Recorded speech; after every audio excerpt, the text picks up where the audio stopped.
رشيد بن مزيان يمكن اعتبار بن مزيان رحالة، يعني يتنقل من الشمال الى الجنوب وبنفس الحماس وبنفس الحيوية. ما السر في ذلك؟ طرد الخبز. بسم الله الرحمن الرحيم. طرد الخبز راه هو الاول، يعني المسؤولية ديال العائلة، المسؤولية ديال مهنة كباقي المهن.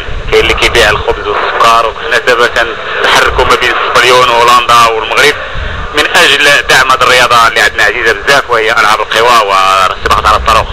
كما لاحظتوا اليوم الحضور الكبير لكل الابطال الدوليين، وهذا تيشرفنا. علاش؟ لان باش نخلق واحد المسابقه جديده في واحد المدينه اللي عزيزه بزاف على المغرب كله، اكبر عماله في المغرب اللي هي التارودانت.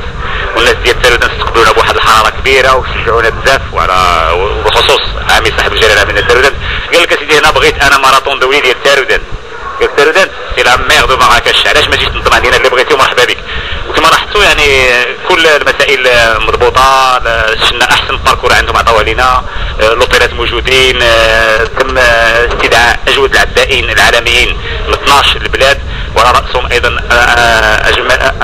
اسرع العدائين المغاربه، منهم ملكه الساح، زهور القمش، رياض مصطفى كيشتو قبيله، خالد العمري، وايضا الفائز ب10 الكيلومتر الدوليه مدينه مراكش كينيدي كيموتاي.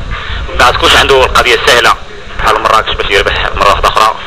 وكاين عدائين كبار من روسيا، وبطل الجزائر، بطل تونس، بطل ليبيا.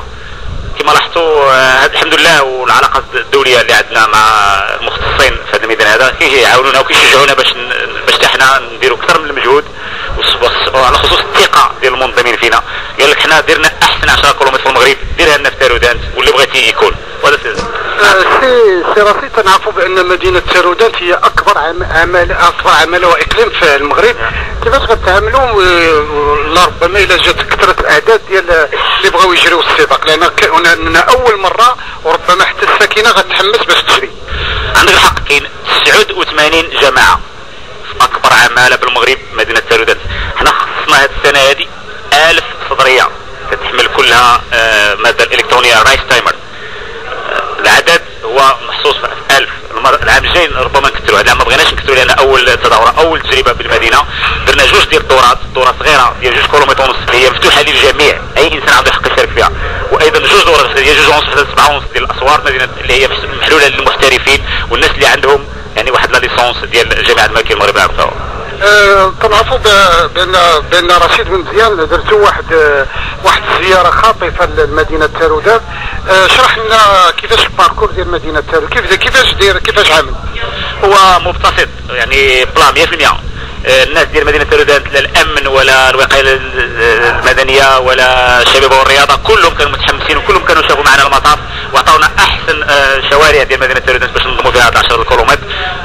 وهذه مناسبه باش نشكرهم، وحنا واجدين باش نجيو لمدينه تارودانت ونجيبوا احسن العدائين المغاربه والخارجيين ونديروا احسن توقيت في هذه المدينه.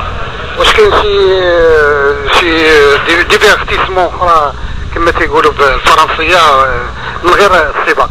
كما شفتوا البرنامج غتكون واحد الحفل كبير يوم السبت، واحد حفل عشاء على كل على ضيوف يعني المستشير الرئيسي قهوه الزهراء، وغادي يكونوا فيه مستدعين من كل في كل الاقليم التارودانت. وهذه وغتكون فيه حفله ديال احواش ومسائل ديال وايضا بغيت ناكد لك بان غنعطيو جائزه لاحسن انسان ديال تارودانت رجل الامراء، واكبر انسان في تارودانت واصغر انسان غيشارك في هذا السباق. شكرا سي رشيد.